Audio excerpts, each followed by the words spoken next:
Okay, so today I wanted to talk about my process developing my first animated short film slash music video. I kind of wanted to talk about all the trial and error I went through coming from someone who does not come from an animation background or has very little to no experience with that. So I kind of want to document just how I figured everything out and my process along the way.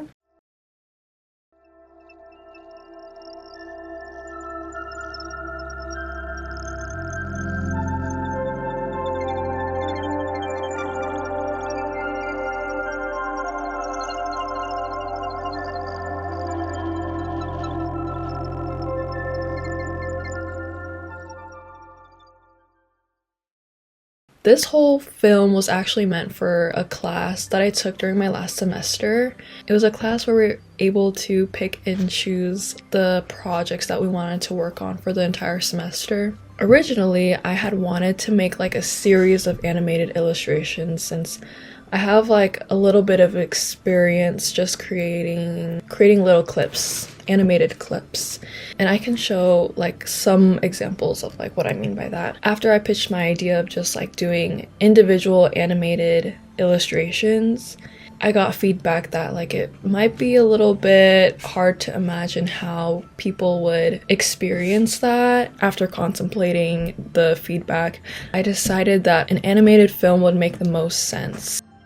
Creating a short film seemed really intimidating because I had no experience with things like storyboarding for an animated sequence or creating an animatic. I feel like it turned out to not be as scary as I made it out to be initially. I think it wasn't as scary because I didn't place too much high of an expectation on myself, and kind of just like allowed myself to be open to whatever was gonna happen or whatever I attempted. I was open to it, and I think because of that, the process was actually not intimidating, but it was like kind of cool and it became fun for me.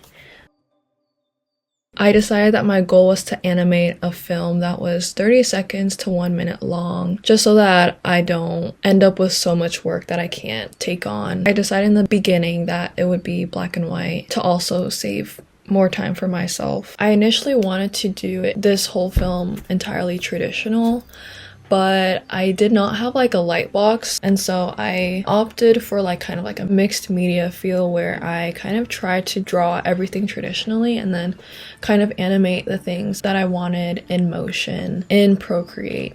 And I found that that was a lot more efficient for me just because I could work on the animated parts wherever I go with just like my iPad, and it still kind of like sustained a traditional quality to the whole film.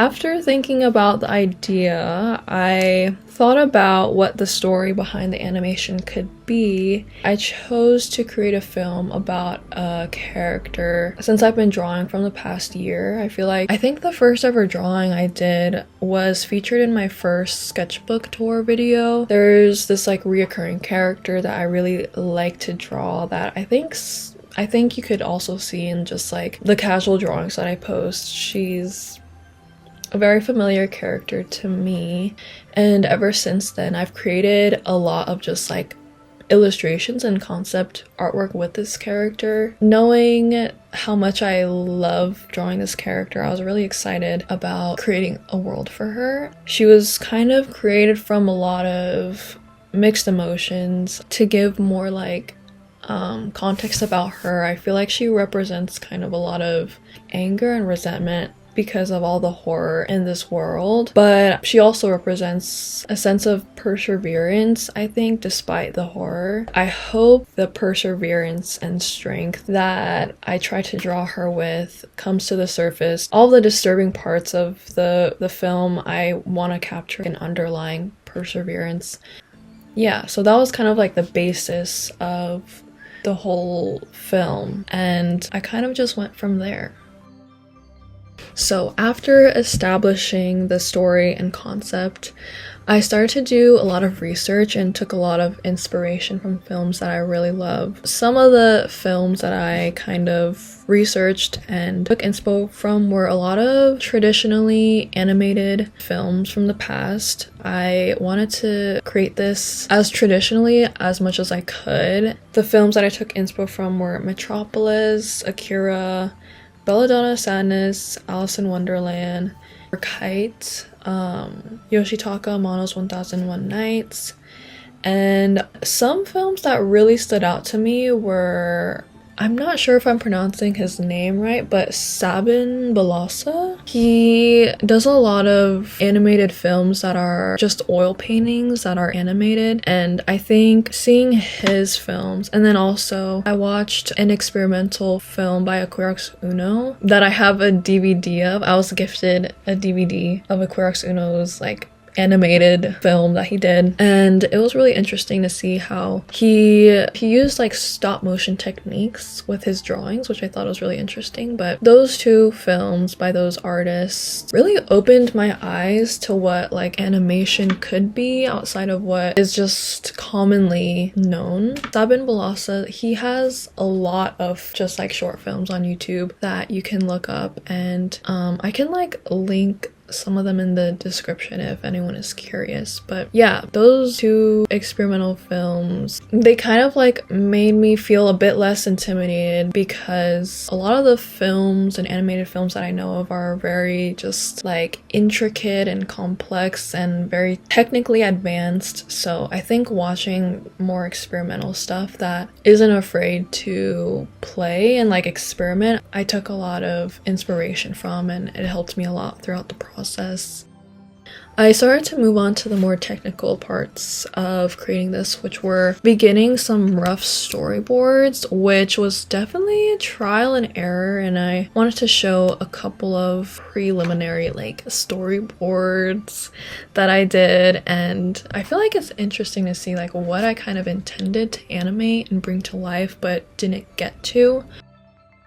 I never really storyboarded for like a film or created an animatic ever, so this was my first time, and when I was doing the storyboard I kind of had to just like guess in my mind how it would play out and translate that through the storyboards. So in the end I realized how much trouble I kind of had with like trying to predict the flow or even bring the flow that I had imagined to life, but I will get to that later. So once I kind of established through the storyboards and like some rough sketches what I wanted to animate, I kind of drew the ones that I was sure of first. So I was sure of like animating a rose scene where there's gonna be like kind of like a garden of roses and this character would be blooming. So scenes like that where I knew I like wanted it to be in the film, I did those first and then kind of tried to work on the ones I was unsure of later so that I could adjust anything I needed to if it was necessary, and just like spend a bit more time thinking about the things I was unsure about. So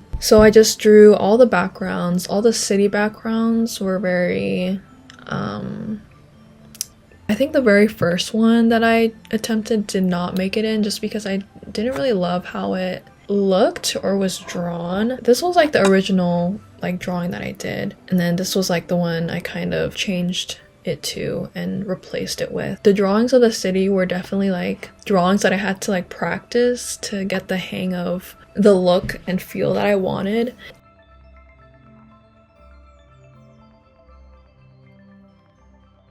I started on the backgrounds and the foreground drawings, and then I drew a lot of the character in pen as well so that I could like cut them out and paste them into the background and foreground scenes. I kind of wanted to show all like the unseen drawings. I think the drawing part was the most time consuming since there's just like a lot to draw. The drawing portion took nearly like almost the entire time. The pre-production and post-production were quite quick. I also started animating as well once I knew what I had wanted to animate. Nearing the end of the project, I was kind of trying to rush a lot of the drawing parts since I think I was only able to draw 60% of what I had planned to draw for this whole project and bring to life, basically. I had like a weekend before the final to do the post-production and like figure out what software I was gonna use and put all of like the clips together and sync it to the music. So initially I had wanted to do After Effects, but After Effects was a little bit complicated and I couldn't really upload like transparent files of the animated clips, so that was kind of tricky. But I discovered that toonsquid was a lot better for animation in general and just putting together animated clips. The main softwares I used were toonsquid, Procreate, and Premiere Pro. Procreate is kind of where I do all the animating stuff and just like drawing the characters in motion. toonsquid was the app that I discovered later on in the post-production process, but you can also do all the animating stuff in toonsquid as well, but I had just discovered it kind of later. Animating in Procreate is pretty simple and straightforward, which I really appreciate. I really only had like a week left for post-production and just like trying to assemble all the clips. And when it got to this phase, I had to actually do a lot of rearranging and just kind of scrapping the initial storyboard that I had planned, and I had to try to figure out a sequence that would make sense with all the material that I had. I was eventually able to land on something that felt right and to review kind of like my whole experience doing this. I feel like coming out the other end, it wasn't as scary as I had initially imagined it to be. So this was kind of just like my experience coming from someone who didn't really know a lot of the steps it took to create something like this. But I feel like not knowing shouldn't stop anyone from trying it out or just trying to figure it out. You don't really necessarily have to know everything in order to make something interesting. I feel like not putting yourself in the box of what you think animation is can actually sometimes create something that is more interesting. Then I feel like that's what I took away from this whole experience. And there's a lot of really cool traditional animators that I follow on Instagram too right now that I think also inspire me too. Yeah, there's just so many cool animators, so many cool animated works. And now that I've gotten to kind of create something with this character, I feel like I can finally like move on to new ideas, and now that I've drawn her so much, I'm ready to like create new stories. So that was my experience, and I hope this was interesting. Thank you for listening, and I will see you in the next video.